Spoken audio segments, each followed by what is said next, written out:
Communists are murderers. They're not good people. Communism cost 100 million lives in the last century. We have a communist in the White House. Will he go to that level? It's hard to say what he will do. It's what his minions will do. I want to remind you of another nice, mild professor who was a professor. He went to Paris. He studied Marxism at the University of Paris at the Sorbonne, I believe. He went back to his home country and he instituted social reform. He transformed his nation.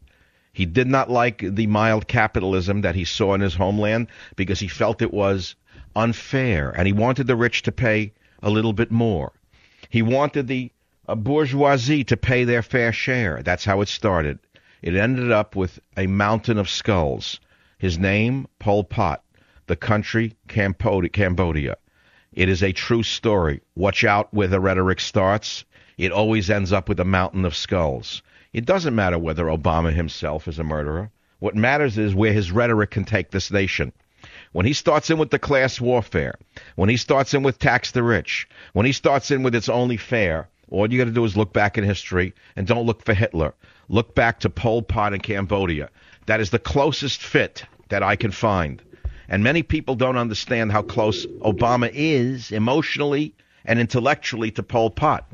I'm going to repeat it again. Pol Pot was a nice man. He was a mild-mannered professor. He went to Paris. He studied Marxism, which is an economic theory of redistribution of wealth.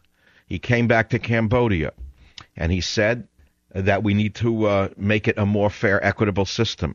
At the end, anyone with a pair of eyeglasses, that was the teachers, the doctors, the lawyers, the engineers, the police chief, anybody who had glasses, the entire educated class, was subjugated to slave labor, brutally tortured and killed. And who did it?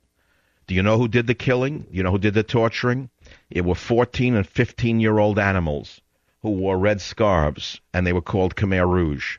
We have millions of unemployed youth in this country, millions of unemployed youth in this nation who would gladly put on a red scarf and come to your neighborhood and put you into a slave labor camp.